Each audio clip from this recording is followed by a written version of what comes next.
नमस्कार, मैं दीपक शर्मा, मेरे यूट्यूब मंच पर आपका स्वागत है। दोस्तों, क्या बिहार में मोदी और शाह आग से खेल रहे हैं? और क्या सियासी हालात दिन ब दिन बिहार में बेकाबू होते जा रहे हैं? पानी गले से ऊपर जा रहा है। सच्चाई यह है कि चुनावी धांधली को लेकर इस कदर बेईमानी हो रही है पूरे बिहार में कि विपक्ष को आज पहली बार कहना पड़ा कि चुनाव लड़कर हम क्या करेंगे। यानी विपक्ष पहली बार इस देश में चुनाव बॉयकॉट करने की तैयारी कर रहा है। अब सच्चाई यह भी है कि देश में लोकतंत्र का या वोट तंत्र का इतना बुरा हाल कभी नहीं रहा। अगर आप कश्मीर छोड़ दीजिए तो देश में ऐसा पहली बार हो रहा है जब मुख्य धारा की पार्टियां, कांग्रेस है, आरजेडी है, लेफ्ट है, ये कह रही हैं कि चुनाव लड़ के हम क्या करेंगे। इतनी बेईमानी है। बहिष्कार की बात हो रही, चुनाव बॉयकॉट करने की बात हो रही। और सबसे चौंकाने वाली बात यह है कि जो नेता जीत की एकदम कगार पर खड़ा है, दहलीज पर खड़ा है, जिसके मुख्यमंत्री बनने के चांस सबसे ज्यादा हैं, ऐसा सर्वे बताते हैं। जी हां, तेजस्वी यादव कह रहे हैं कि अगर लाखों वोट उनके काट दिए गए, वोटर का हक छीन लिया गया है, तो वो चुनाव लड़कर क्या करेंगे। और आज तेजस्वी ने कैमरे पर कहा कि वो बहुत गंभीरता से सोच रहे हैं कि क्यों ना चुनाव का बहिष्कार किया जाए। तो जब बेईमानी करना है तो हम लोग इस पे विचार कर सकते हैं बॉयकॉट करने का। दूसरे पार्टियों से भी आप बात कीजिएगा, दूसरे नेताओं से। हम सब दल के लोगों से बात करेंगे। महागठबंधन चुनाव का क्या मतलब रहेगा जब लोकतंत्र में जनता ही वोट नहीं देगी।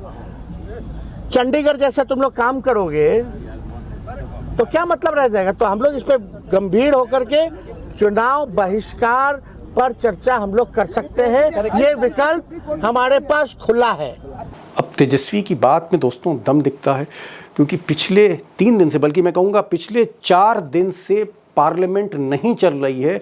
भरी बरसात में सांसद धरने पर हैं। राहुल गांधी से लेकर सोनिया गांधी और अखिलेश यादव से लेकर दक्षिण भारत के पार्टी के सांसद इसी चुनावी धांधली को लेकर जो बिहार में हो रही है। और सबसे बड़ी बात मोदी सरकार के एमपी, यानी एनडीए के एमपी, जेडीयू के एमपी जो सरकार चला रहे हैं, गिरधारी यादव, इन्होंने भी कह दिया है कि भाई गड़बड़ हो रहा है, चुनाव आयोग जो कुछ कर रहा है गलत कर रहा है। और ये जो वोटर लिस्ट बनाई जा रही है, ये 6 महीने पहले बनाई जाती। सुनिए आप, सरकार के एमपी क्या बोल रहे हैं। चुनाव आयोग जो है ना, उसको कोई क्या कहते हैं, व्यवहारिक ज्ञान नहीं है। वो बिहार का न इतिहास जानता है, न भूगोल जानता है, कुछ जानता ही नहीं है। ये बरसात के दिन में जब खेती का दिन चल रहा है, आदमी को हमको कागज पत्र जुगाड़ करने में 10 दिन लग गया। दस्ती हम लोग पर थोप दिया। अरे कराना था तो 6 महीने का समय देता, पहले से करा लेता।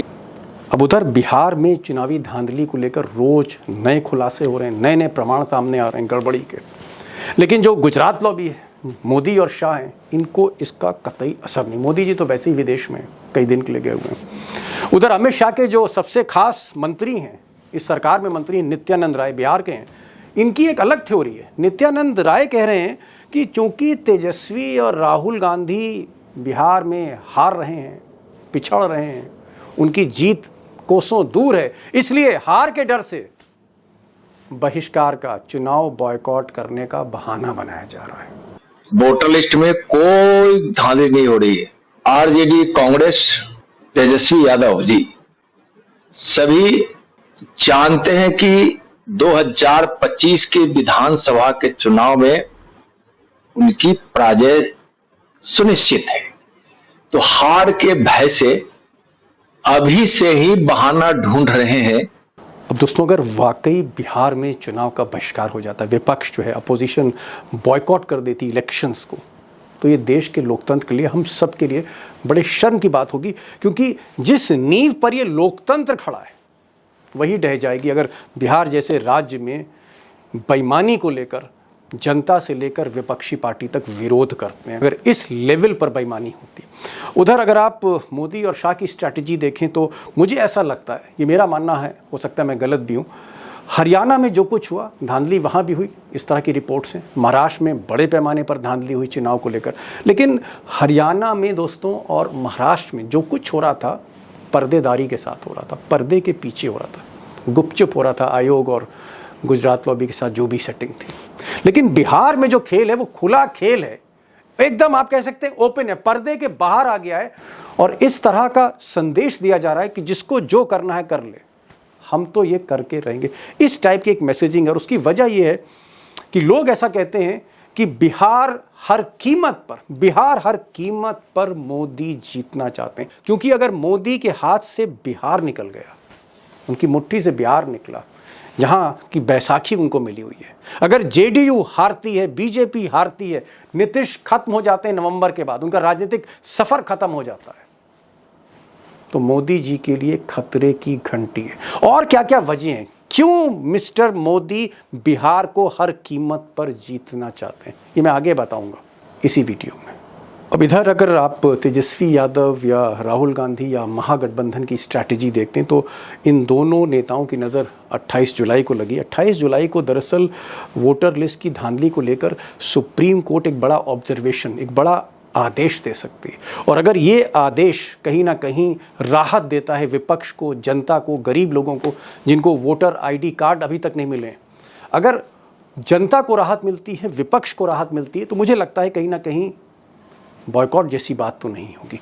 लेकिन अगर सुप्रीम कोर्ट कोई एक्शन नहीं लेता, अगर सुप्रीम कोर्ट प्रेशर में दिखता है, मैं किसी पर टिप्पणी नहीं कर रहा हूं किसी जज पर, लेकिन अगर दबाव में दिखता है या कहीं ना कहीं आयोग के साथ चला जाता है, ठीक है जो कुछ है सही है, इसमें कोई गड़बड़ नहीं, अगर ऐसा होता है तो हमें यह नहीं भूलना चाहिए कि बिहार वो धरती है जहां से आज़ादी से लेकर हर आंदोलन की चिंगारी निकली है, आग निकली है, वो चाहे महात्मा गांधी की चंपारण यात्रा हो या इमरजेंसी जयप्रकाश नारायण। और इसीलिए मनोज झा बड़े, मैं कहूँगा, विद्वान सांसद हैं, बड़ी अच्छी तकरीर करते हैं राज्यसभा में। आज इन्होंने कहा और खुलकर कहा कि अगर बिहार में गड़बड़ हुई, बिहार में जो कुछ हो रहा है, तो समझ लीजिए कि मोदी या सरकार आग से खेल रही है। अगर ये सरकार के इशारे और इरादे पर बिहारियों को बेदखल करने की योजना बना रहे हैं ना, तो आग से खेल रहे हैं। अब दोस्तों जो सबसे बड़ा सवाल है वो ये है कि अगर बिहार में चुनावी धांधली को लेकर बेईमानी जारी रही है, बेईमानी बढ़ती चली गई और बॉयकॉट की नौबत आ गई, बहिष्कार की, चुनाव बहिष्कार की नौबत आ गई, तो इसे हम क्या मानेंगे कि पूरे इलेक्शन सिस्टम की धज्जियां उड़ गई इस देश में। और फिर जहां भी इलेक्शन होगा, चाहे वो बंगाल में आगे हो, तमिलनाडु में हो या केरल में हो या फिर उत्तराखंड उत्तर प्रदेश में 2027 में हो, क्या फिर सिस्टम की धज्जियां उड़ चुकी होंगी? क्या फिर सिस्टम पर कोई एतबार नहीं करेगा? पूरी साख मिट्टी में मिल जाएगी इलेक्शन सिस्टम की। और अगर ऐसा है तो ये बात प्रधान सेवक नरेंद्र मोदी जो इस वक्त ब्रिटेन में, ये बात, ये सच्चाई वो क्यों नहीं समझ रहे? बहुत बड़ा सवाल है। और इस सवाल को लेकर आज मैंने बिहार के जाने माने पत्रकार, इस देश में कई न्यूज़ चैनल के हेड रहे, आज के दौर में नहीं पहले, सतीश के सिंह को बुलाया है। सतीश के सिंह से बेहतर कोई ऑब्जर्वेशन दे नहीं सकता। सतीश के सिंह को आप जरूर सुनिएगा आज, क्योंकि ये जो मामला है बड़ा गंभीर है अगर चुनाव बायकॉट होता है तो। और साथ में अभिषेक कुमार भी होंगे, उनको भी सुनिएगा, डेटा जर्नलिस्ट। सतीश जी, मेरा आपसे सवाल ये है, आप बरसों से बल्कि दशकों से बिहार के चुनाव को देख रहे हैं, देश के हर राज्य को आपने कवर किया है, लेकिन हमने कभी कल्पना नहीं की थी कि जीते जी एक ऐसा दिन भी आएगा कि चुनाव में मुख्य विपक्षी दल कहेंगे कि हमें एतबार नहीं, हम चुनाव लड़ना नहीं चाहते, वी वांट टू बॉयकॉट, हम बहिष्कार करना चाहते हैं। ऐसी बातें हम बांग्लादेश, पाकिस्तान में सुनते थे। क्या इस कदर बेईमानी हो रही है? क्या इस तरह की नौबत आ गई है कि तेजस्वी, जिनके ब्राइट चांसेस हैं आज भी उनके, क्या वो इस वक्त इस तरह की बातें कर रहे हैं कि साहब हमको ऐसा लगता है कि चुनाव लड़के हम करेंगे क्या जब पहले से सेटिंग हो गई? क्या आपको लगता है कि अगर बहिष्कार की बात हो रही है, देश के लिए ये बहुत गंभीर मुद्दा है? ये बहुत गंभीर मुद्दा है। बिहार ने पूरे दुनिया को लोकतंत्र दिया है और अगर बिहार से ये आवाज उठ रही है, भले बायकॉट हो या ना हो, तो आप ये समझिए कि देश के संवैधानिक, लोकतांत्रिक और जो संघीय ढांचा है, सामाजिक ताना बाना है, इसके लिए बहुत खौफनाक और खतरनाक, हम कहेंगे, ये घंटी है। क्योंकि इस देश में अगर आप किसी को कुछ नहीं दिया, अगर नहीं दे पाए, खाली 85 करोड़ लोगों को अनाज देना पड़ रहा है, वहाँ एक भोटी है जो उसको अंबानी अडानी बनाता है। उस वोट में अगर ये चर्चा हो, तरह तरह के सवाल उठे, निष्पक्षता पर उठे, अब ये सर SIR पे उठे, क्या उठे, जब विश्वसनीयता संकट में किसी भी चीज की आ जाती है तो आप समझ लीजिए कि फिर पूरा ढांचा जो है बिखर जाता है। देखिए, आपने शुरुआत में ही दो बातें कही कि बिहार इतिहास गढ़ता है। आप भले ही आपके दिमाग में नहीं आओ, मेरे दिमाग में ये बात पहले से आ रही थी कि एक न एक दिन ऐसी स्थिति आने वाली है कि इस तरह की चर्चा होगी। मैंने एक दो जगह बोल भी दिया कि भाई विपक्षी पार्टियों में इतना अगर उनको चुनाव में यकीन नहीं है तो चुनाव लड़ते क्यों, एक आध बार देखें करके, है कि नहीं। आज जी। तक इतिहास में 1920 में जब हम स्वतंत्र थे तब कांग्रेस पार्टी ने मद्रास में 1920 में, उसके बाद से किसी भी मेन लाइन पॉलिटिकल पार्टी ने इस तरह से चुनाव बहिष्कार नहीं किया। एक आध दो कर दिया, जैसे अभी हाल में मैं पढ़ रहा था तो जो बीजेपी की जो सहयोगी पार्टी थी अब हो गई है, पहले AIDMK वगैरह ने, उसने ईरोड में एक चुनाव हुआ था तमिलनाडु में, उसको बायकॉट किया था, या फिर सेपरेटिस्ट ग्रुप वगैरह करते थे। अगर मेनलाइन पॉलिटिकल पार्टी वो भी बिहार का ऐसी बात करे तो आप समझ लीजिए कि खतरे की घंटी। चुनाव की पूरी प्रक्रिया, लोकतांत्रिक प्रक्रिया पर ये गंभीर सवाल उठ जाता है, और अगर गंभीर सवालों में चुनाव आयोग की निष्पक्षता या विश्वसनीयता आ जाती है तो फिर कुछ बचता नहीं है इस देश में, इस चीज को समझने। और बिहार में आप देखिए, अगर ये कौन सा रूप ले लेगा, किस रूप में ये ढल जाएगा, अभी चुनाव बायकॉट हो या ना हो या बाद में, आप इसकी कल्पना नहीं कर सकते। दीपक जी, आपको मैं बता रहा हूं, आप लोगों ने नहीं देखा होगा, मैं एकदम कह सकता हूं, लेकिन मैं क्लास 1 में था तब की मुझे बात याद है, अपने आंखों के सामने की चीजें अभी ध्यान में आ जाती है।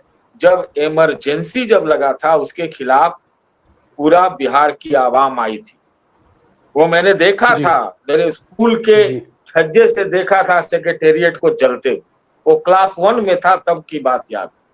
तो ऐसी स्थिति ना हो करके मैं बार बार एक आजकल चीज दोहरा रहा हूं कि सीजर की पत्नी को, सीजर की लुगाई को संदेह के परे होना चाहिए। तो ये चुनाव आयोग को, मतलब चाहे जो भी हो, दबाव हो, जो कुछ हो, वो नहीं करेगा तो क्या हो, फिर तो ये स्थिति खराब हो जाएगी।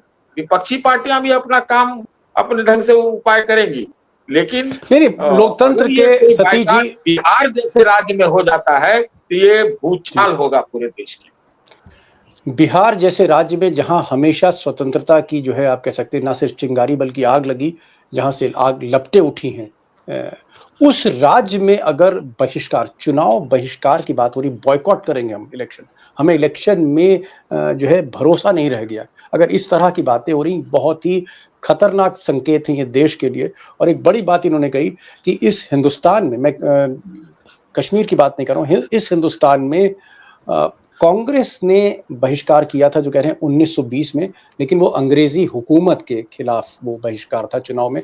पहली बार हम देख रहे हैं कि 75 वर्ष में, जब से हम आज़ाद हुए, इस तरह की बातें हो रही। यानी एक चीज़ मुझे लगता है जो मुझे डराती है कि बेईमानी हर सीमा लांघ गई है, कि तेजस्वी, जिनके मुख्यमंत्री बनने के चांसेस बहुत ज़्यादा प्रबल हैं, ऐसे सर्वेज बता रहे हैं, अगर उनको ये कहना पड़ रहा है कि उनकी जीती हुई बाजी हाथ से निकल रही है, तो इसका मतलब वाकई जमीन पर आज की तारीख में बिहार में एक तरह का भूचाल ही है।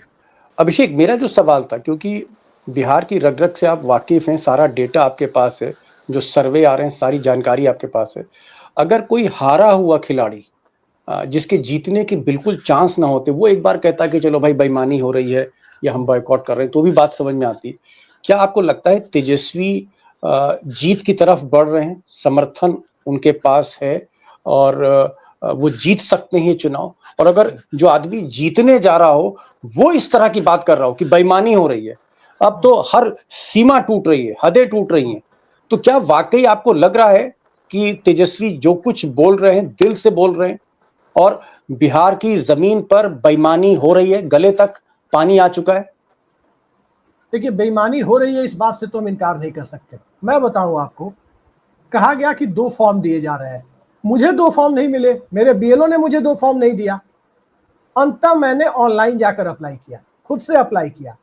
बहुत सारे लोग जो बिहार में नहीं है उनका सिग्नेचर कोई और कर रहा है, बिना नहीं, आप तो भाई, डॉक्यूमेंट के फॉर्म जमा आप तो कराए जा डेटा रहे हैं। किंग हैं, आप डेटा किंग हैं, आप तो ऑनलाइन में कर लेंगे, लेकिन जो बेचारा मजदूर वही है, बात पे मैं आ जो रहा हूं किसान कि है, वो बिहार के डेटा बड़े किंग लोग क्या है? नहीं वो चल तो पाएंगे। अब जी बताइए मेरी मम्मी कैसे करेंगी, उन्हें तो इंटरनेट चलाना नहीं आता, वो जी कैसे खुद से करेंगी? सवाल ये उठता है कि बिहार में लोकतंत्र का जो तमाशा बना दिया गया है, उसमें कोई भी पार्टी अगर जीतने वाली हो, अगर वो चुनाव हारने की स्थिति में खुद को पा रही है और सिस्टम की वजह से पा रही है, तो वो बिल्कुल ठीक कर रही है कि भाई चुनाव में जाए तो क्यों जाए। क्या जी मतलब है बिहार के चुनाव में जाने का विपक्षी दलों के, जब पहले से ही अंपायर बिक चुका हो? अंपायर के बिकने के बाद कोई खेल बचता है क्या? जी ज्ञानेश कुमार तो शकूर राणा और डेरल हेयर बने हुए हैं, उस परिस्थिति में कुछ बचता है क्या? और उस परिस्थिति में जब कुछ नहीं बच रहा है, तो तेजस्वी यादव ने जो बात आज कही है, मुझे लगता है कि एक आलोचना उनकी भी होनी चाहिए। ये बात जिस समय एसआईआर शुरू हो रहा था, उन्हें पहले हफ्ते में कहनी चाहिए थी।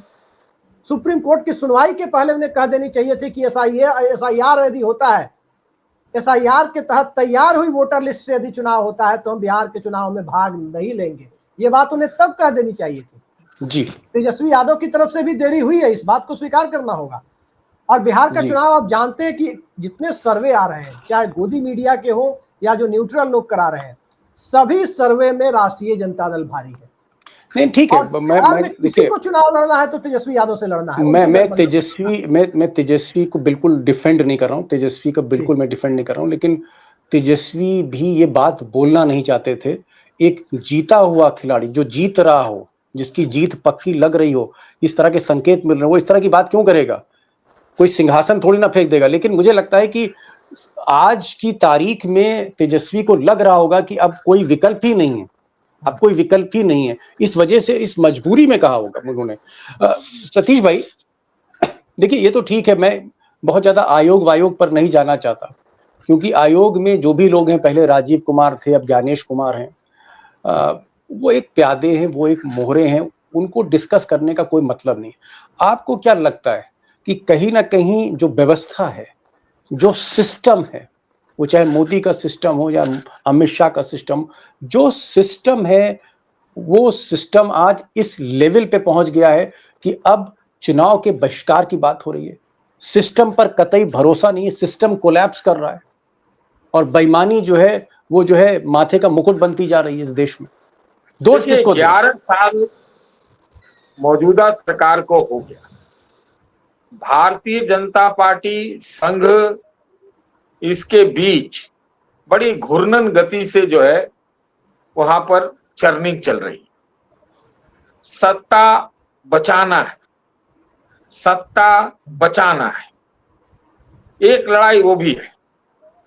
अब आप सीधे तो कह भी नहीं सकते, मुश्किल है, लेकिन विश्वसनीयता का, और मैं समझता हूं, आपने ही शो किया था तो मैंने कहा कि जो मोदी जी का प्राइम खत्म हो चुका है, तो हर दिन एक जद्दोजहद है, हर दिन एक जद्दोजहद है। एक चीज समझ ले, एक एक चुनाव, एक एक दिन, एक एक इश्यू, एक कभी धनखड़, कभी कुछ, कभी ट्रम्प, हर दिन एक जद्दोजहद।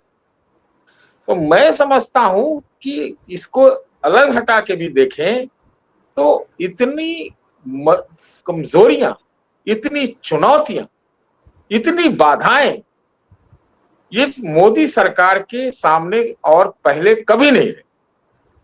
अंदरूनी भी, बाहरी भी, विपक्ष से भी, जनता के बीच में भी। मैं तो आपको थोड़ा मजाक लगेगा, लेकिन मैं आपसे एक बात कह देता हूं। आप एसआईआर की बात कर रहे हैं, मैं बोल रहा हूं कि एक ट्रंप नाम का आदमी है, उसने एक भारतीय जनता के बीच में, जनता के बीच में एक ऑपोजिशन खड़ा कर दिया। आप जिसके पास जाए यही पूछेगा, अरे लड़ाई हुआ था तब बंद काहे हो गया, काहे वो कहता है रोज रोज, क्यों ऐसे बोलता है, इस तरह के क्वेश्चंस हो रहे हैं। जनता की बात मैं कह रहा हूं। तो पार्टी, पॉलिटिक्स, संसदीय प्रणाली, लोकतांत्रिक व्यवस्था, मैं बार बार कह रहा हूं कि इससे चीजें आगे जा रही हैं, और ये गंभीर संकेत हैं, ये बहुत खतरनाक है।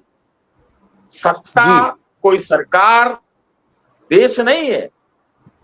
और अगर ये कोई इस ढंग से चीजें वहां पर अपने आप को महदूद रखने के लिए अगर ऐसी उनके ऊपर लांछन और आरोप लगते हैं तो ये बेहद गंभीर है। हम लोग बहुत ही कठिन परिस्थितियों के भीतर जा रहे हैं।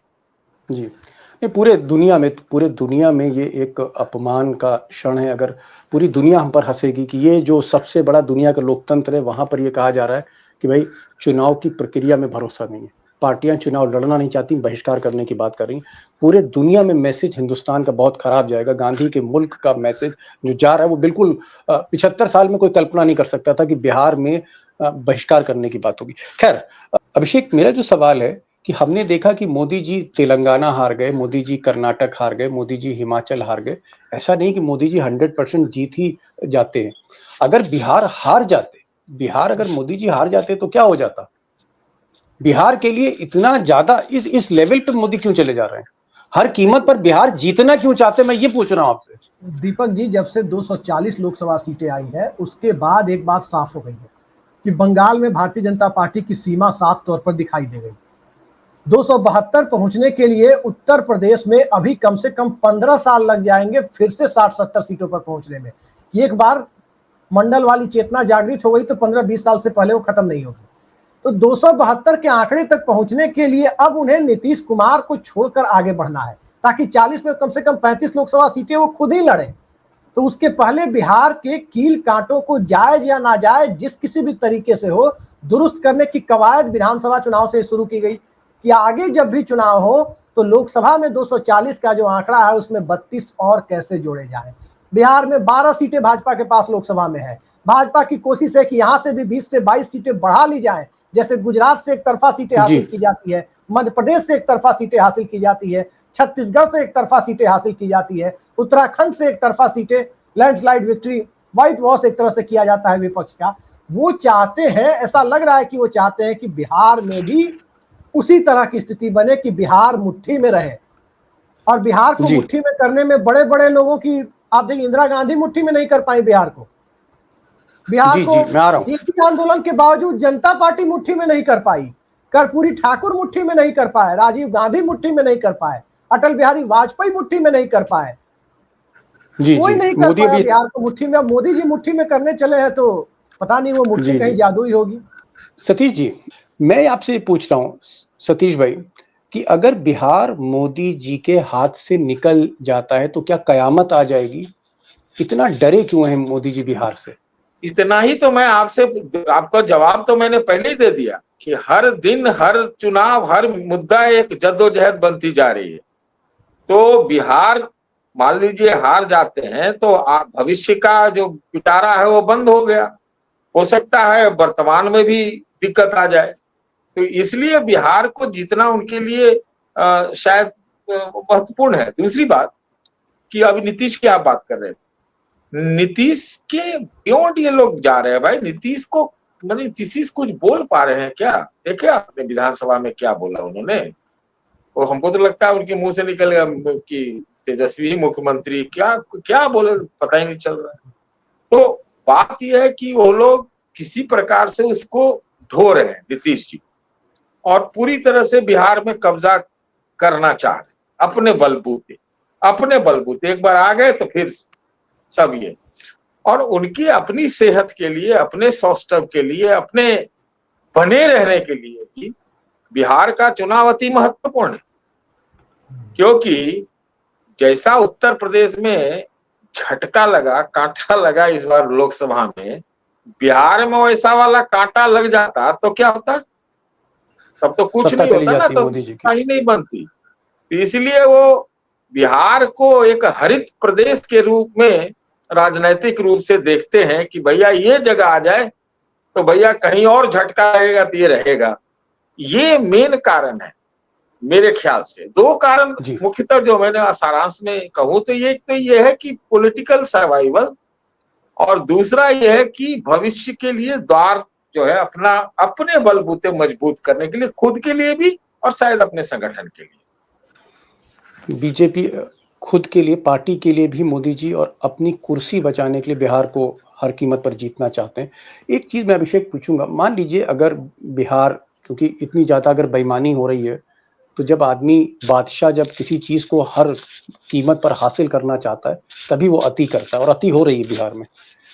अगर बिहार में मान लीजिए चुनाव निष्पक्ष हो जाते हैं, हालांकि होंगे नहीं, लेकिन मान लीजिए अगर बिहार में बीजेपी हार जाती है, एनडीए हार जाती, तो क्या आपको लग रहा है कि जेडीयू, नीतीश की पार्टी स्प्लिट कर सकती है? नीतीश अगर कुर्सी से हटे तो क्या पार्टी कमजोर होगी? क्या कुछ लोग आरजेडी में जा सकते हैं? ऐसा कुछ हो सकता है? माइनस नीतीश क्या है? देखिए, वो पार्टी अब ऐसा लग रहा है कि वो कागजों पर दिख रही है, और नीतीश कुमार के चेहरे की वजह से हो सकता है विधानसभा चुनाव में भी उस पार्टी को सीटें मिल जाए, लेकिन इस बार जो सीटें मिलेंगी वो नीतीश कुमार के साथ बरकरार रहेंगी, इसकी गारंटी नहीं है। नीतीश कुमार के साथ साथ जनता दल यूनाइटेड पॉलिटिकली खत्म हो जा रही है।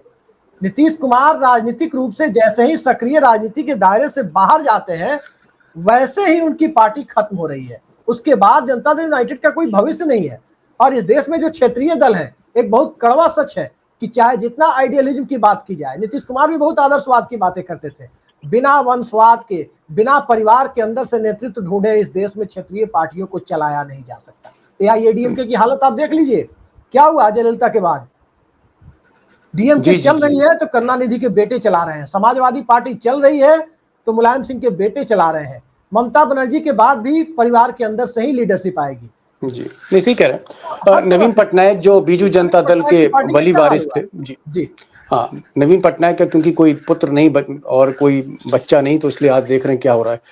एक सवाल, अंतिम सवाल मैं सतीश के सिंह से पूछना चाहूँगा। अगर एनडीए की हार होती है और नवंबर में नतीजे आते हैं, नवंबर के बाद सतीश के सिंह, नीतीश कुमार जो अब तक गद्दी पर बैठे रहे बिहार की बरसों तक, इनका भविष्य आपको क्या लगता है?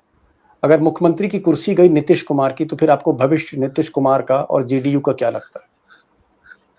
देखिए, मुझे तो मेरे अंदर में जो मेरे दिमाग में कभी कभी बात आती है कि हमको लगता है कि नवंबर की वो क्या अभी कुछ हो जाए। आप बात समझिए, है कि नहीं?